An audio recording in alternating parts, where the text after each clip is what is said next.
Be the change. Welcome to this little corner of the world. So, my attempt here is to create a little segue into the inside of us humans, which is a place that we rarely go there because there's a lot of uncomfortableness that is hiding inside of us that we're trying to hide it.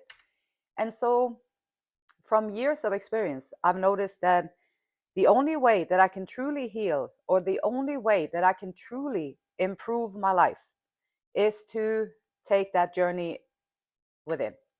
So that's my goal here. So hopefully you want to take the journey with me. It's the most rewarding thing that you could do for yourself. And you're going to find the Ace of Cups there, which is the ever loving, the ever never stopping source of love. God, you're going to find in that quest to go within.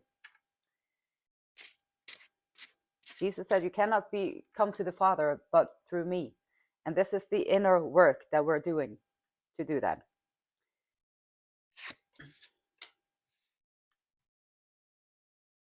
The Magician, Two of Wands, and the Star.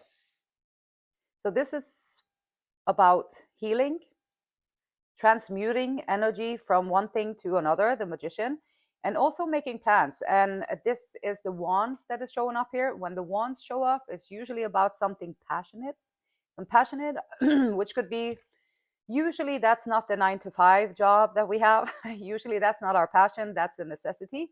So if you don't look at that, the necessity that you bring to your life, but you rather look at where in your life do you feel like you can talk about something and you get all excited about it, you can't really stop talking about it, or like you can go on and on and on about it.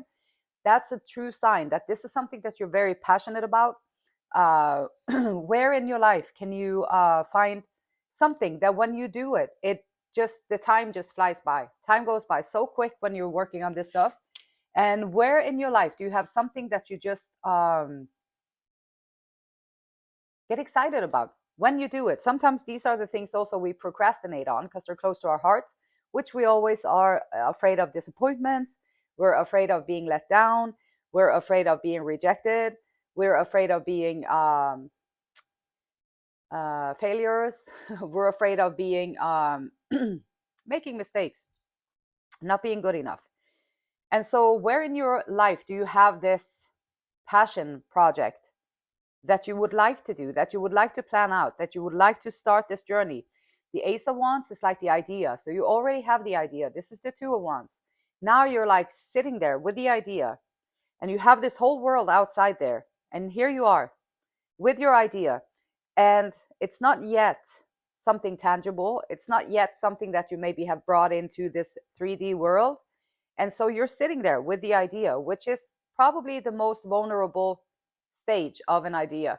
Because now you're sitting there, you got the idea, that's exciting, that's awesome. Now you have all the opportunities, abilities, all these things that are opening up. And then you sit there with the opportunity in your hands and you're like, okay, now my challenge is myself. Am I going to find the courage to heal the parts, the Star, to heal the parts of myself? If I make this big change in my life, am I going to be able to heal the parts of myself to be able to do these things? Am I going to be able to transmute the fear that I have into action? Am I going to be able to transmute the fear, the anger that I have into doing stuff? Am I going to be able to transmute these things that have been holding me back? My fear of not being good enough. Am I going to be able to create the affirmations that I need, talk to myself every day with these affirmations so I can change my mindset? And then you can go ahead and start on your journey and do that thing that you wanted to do, this idea that you have, that is all yours. It's all yours idea. And before you do anything about it, it's not going to happen. It's not going to be set out into this world. So just the fact that you get this idea, that you're sitting there with this idea in your hands, that you could do something about, if your inner world was aligned with being resilient, determined, having the ability to strategize, having the logical mind so you can make a plan. If you have all these parts of yourself already, it's going to be easy for you to take an idea and put it into works.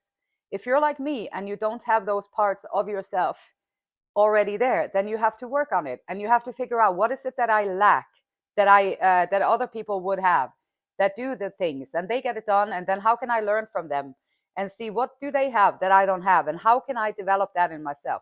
Where is my blockage? How can I release it? And transmuting anything, you can transmute your old pain, you can transmute your old experiences, you can transmute any kind of attacks. People talk about that all the time, especially in YouTube, like the other people's attacks, which can be words that they say, underhanded critics. It can be seemingly helping you but making you make mistakes. It can be all kinds of things. People do all kinds of things to feel better and look better in the eyes and in the presence of someone who they admire or look up to, and then secretly maybe despise. So they talk about that a lot. And how can you transmute that energy too and make it into something that works for you, into healing? Transmuting all of that. Thank you so much for sending all of that energy to me. I'm going to transmute it into personal healing. I am going to heal mentally, emotionally, spiritually, financially, socially, every level of my life. I'm healing. And I'm allowing the divine to come in and show me the way so that I can heal in all aspects of my life. That's when the fun begins. Now you're going to get a lot of stuff to do.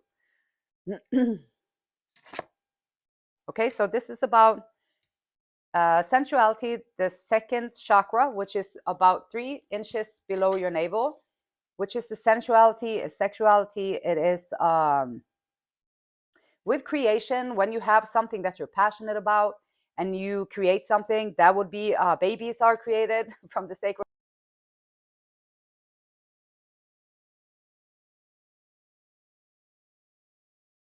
It's coming from like the sacral chakra area.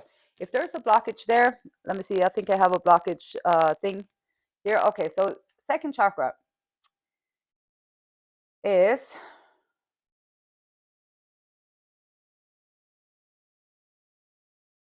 this is about intimacy and emotional needs. Thoughts about feelings, boundaries, sexuality, creativity, pleasure, attachments, addictions, and letting go. So here we hold a lot of stuff in our sacral chakra. The orange is a great color to massage. If you bring orange colors into your vision, and so you put something orange where you see it, maybe you go to bed in orange bedclothes or you do stuff like that, you can immerse yourself into this energy of the sacral chakra, and then you can allow yourself to open it up and be focused on it. Again, I want to mention Dr. Joe Dispenza's blessings of the energy centers. Beautiful meditation. It'll teach you to go put your attention within yourself and inside of yourself, in the space within your body, and so that you can release any kind of attachments, any kind of energy stuff ups that has been sitting there.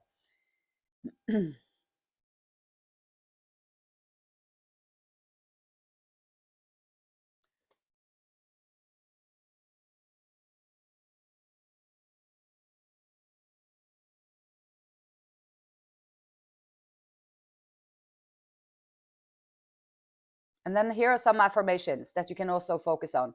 I am a creative being and I am free to express myself.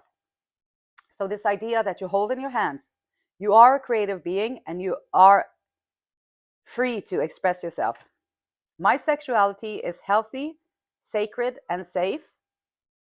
I am worthy of all the gifts the universe has to offer. I am worthy of all the gifts that the universe has to offer.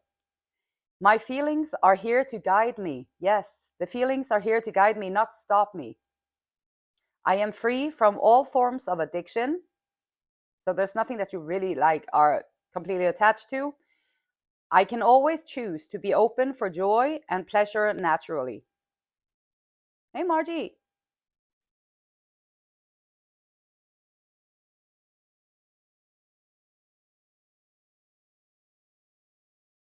And so working on this specific chakra, this Sacral chakra. So working on that particular one is going to, here's something that you can say, to release unhelpful programming and to and habits from the sacral chakra. So you can say, I release any sacral chakra related contracts, agreements, limitations, beliefs, rules, or bindings that no longer serve my highest good. I hand them over to spirit to correct or return to source. I would rather see, repeat any affirmation above that resonate with you. I would rather see, yes. And then you repeat affirmations. This is so important because you're changing the way you think about yourself. And once you do that over time, you're changing how you feel about yourself. And once over time, you've started to change how you think about yourself. Now you're changing how you feel about yourself. Now you're going to take your little idea and you're going to be like, heck yeah, I can do it. Why not? Like, I take what I have, I make the most of it. There are resources on YouTube University. There are resources anywhere in the world. There's 5 billion people or whatever, probably more. And then there's resources everywhere that you can learn from, that you can, they can teach you. Hey, Margie, come up. Hey, come up here. I hear you. Come on here. It's okay. Come on. And so you can learn from all of these things. Take the information that is available to us. You got your idea, divine idea, you hold it in your hands, and what you're going to do with it. You can transmute it into something that brings healing to the world. And your probably maybe biggest challenge might sit in your sacral chakra. So I would research that. I would research it. I would look into it and just see how you can work on it. Write out the affirmations that can be helpful for you. Do all these things so that you can be a cat. What up, Margie? I hear you. Do you want to come up here? Come here, though. Yeah, kitty, come here. Yeah. So there you go. So sensuality, bringing the ideas into the world, working with passion. That's what makes it for a passionate life. If you don't have passion in your life, how are you going to feel excited to get up in the morning? It's good to be resilient and determined and do all the things that you got to do to get things done, and do that year after year after year. So I admire it a lot. Those qualities, it's very, to me, those are beautiful qualities. But also the person experiencing these qualities and doing these things, then where is the passion? So where is the passion in life? You got to have passion in life too. Otherwise, it gets really, really daunting after a while.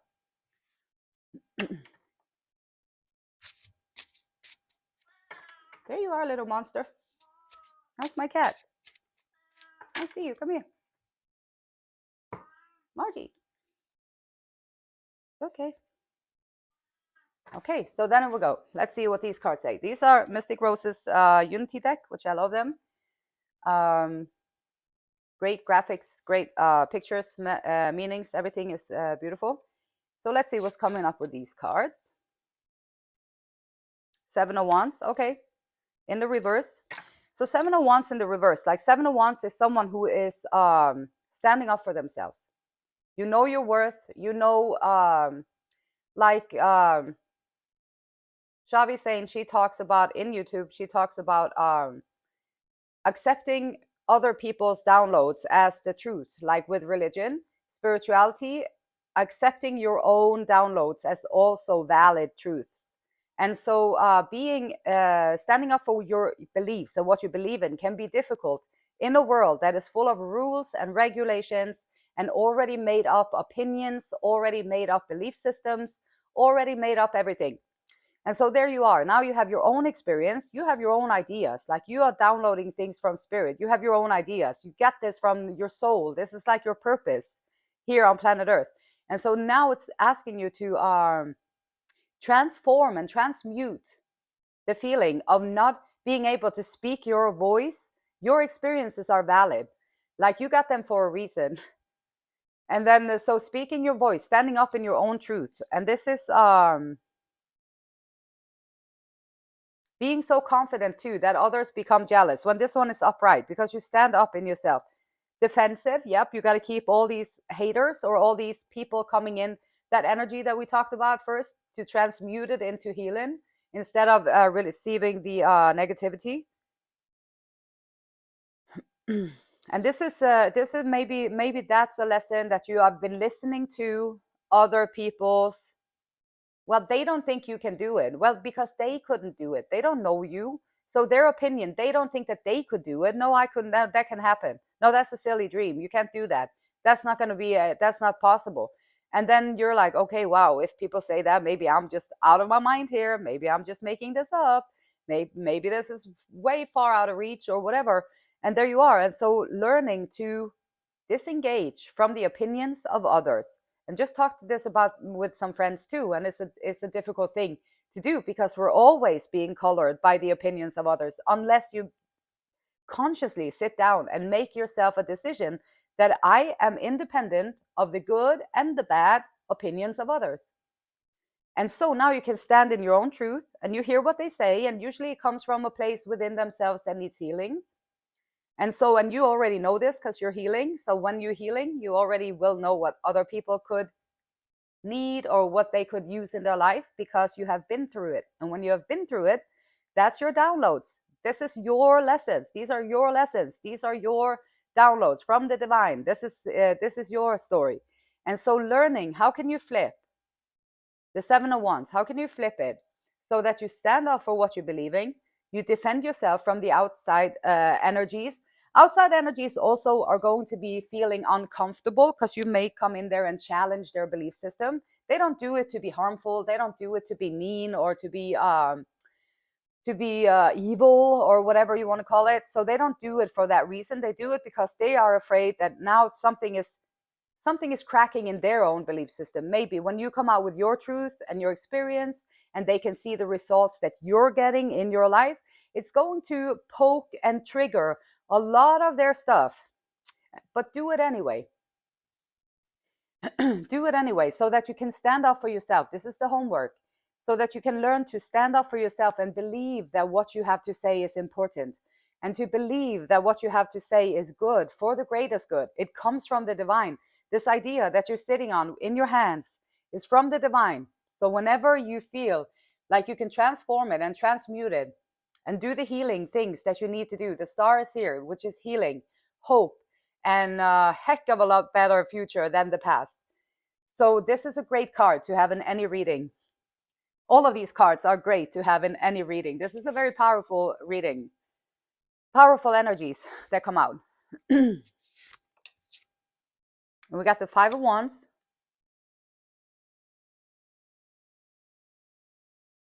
Conflict and inner strife. Chaos and arguments. So if you have grown up or if you have experienced in your life a lot of chaos, arguments, people screaming, people yelling at you, people freaking out, like what Eckhart Tolle would say, all the pain bodies coming out around you, the pain bodies popping up here, the pain bodies popping up there, pain body popping out, you don't know what the pain body is going to do because the pain body is not rational. The pain body is not functioning on the rules and regulations of the society. The pain body does not come out and function on like the norms and the programs that you have been taught to be. Nope. The pain body, when the pain body pops up, the pain body comes out. You never know what's going to happen when the pain body comes out. So, and when you have experiences like that with people, they're very unpredictable and it's very uncomfortable to be around them. It will, for sure, it will mess up how you feel about yourself. It will mess up how you are able to stand in your own truth, how you feel about your birthing experience, like your birthing abilities. It'll influence that. It'll influence how you see yourself taking anything, like it can be an idea, it can be anything, to bring that into fruition. And so why is the 5 of Wands here? Got the 4 of Wands. So maybe someone had and the King of Wands.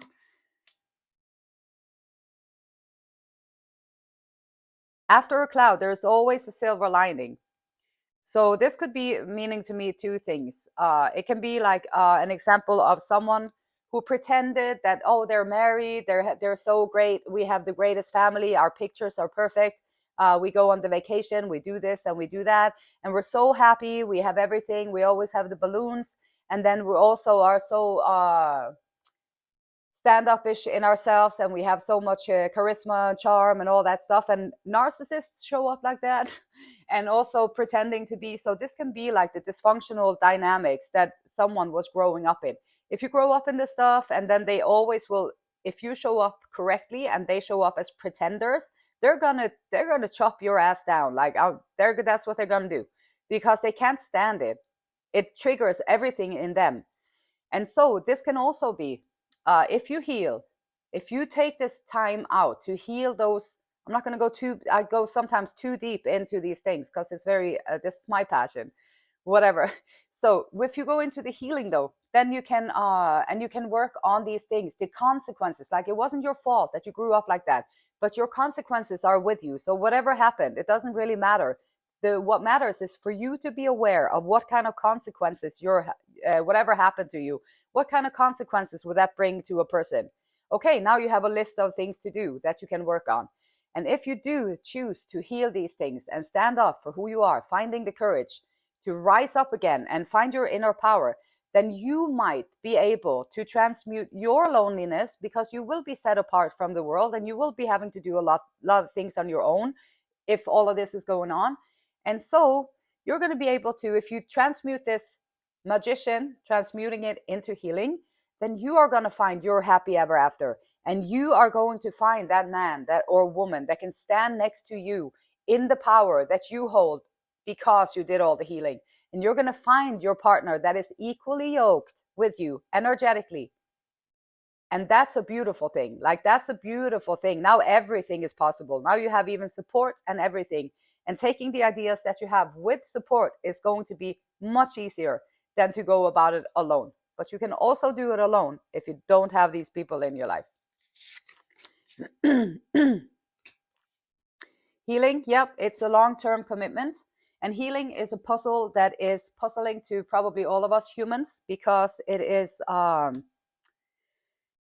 the healing that we need is usually when you go to the doctor and you fix my finger, it's always, I'm hurting in my fingers. But maybe it's because you sit on your desk at work, and at work you sit down all day long and you write something, but your desk is too high. So now you're using this side, the shoulder, a little bit more, and so now your hand is out of alignment. And so there you are, sitting like this for 50 years, whatever, and doing the work, doing a great job, doing everything well, and all that stuff. And then you go to the doctor and you're like, my finger is hurting. It's like, we're going to do surgery. We have new fingers for you. We're going to give you a new finger, and then we'll put that one on there, and then you don't have to worry about it anymore. The end. And then you're going to go back to your work, and then you're going to continue doing this stuff. And so there's no really healing. So the healing that we need is sometimes not what you would think it was. It's not what it appears to be. It's something deeper. And just think about that for a little bit, and then go within yourself and see how that could work in your own sense of self. And you will find that it's very logical, it's very, very true, and it's a magical little journey to do the healing journey within. And it can come out and it can create a whole new life for you in maybe not no time. Like, my healing journey took about 20 years. So it can take a while, but I always would say along the way, I would say it's still worth it. If I'm just this much better, it's still worth it to do this work. So it's always going to be worth it. And the law of attraction, Esther and Abraham Hicks says, in the moment that you say, I prefer, or I like, or I appreciate, or I want, the heavens part for you. Whenever you say, I prefer, I like, I appreciate, I want, the heavens part for you. Excuse me. And the non-physical energies in that instant begin orchestrating the manifestation of your desire. When you say those words, affirmations, like, how can you stand up for yourself? I prefer to stand up in my own truth. I want to be authentic. I like when I am being truthful with compassion. to people. I like it when I'm being bold. I like it when I'm confident. I prefer being confident and bringing a smile upon people's faces. I prefer, so when you say these things, and now I say it because I want to take advantage of this moment in time so that I can send out there some things that I want the heavens to part for me. So I want to feel confident. I want to feel appreciated. I love feeling appreciated. I appreciate other people, and I appreciate when other people appreciate me. Then we have a good thing. Then now we can work together and be humans on this planet and co create and co live with one another. In that instant, the whole universe begins to orchestrating the manifestation of your desire. In that instant, faster than you can speak it, the energy begins to flow, and circumstances and events in an orchestration that we cannot even begin to describe begin to fall into place in order to give you exactly what you want. And if it were not for your resistance, things could happen really fast. For your resistance, if it wasn't for that, the healing on the resistance, then things would start happening really fast. And you would be able to set all these things into action really fast. And the beautiful light in me, it honors, it loves, and it respects the same beautiful light in you and to the soul's journey. Until next time, namaste.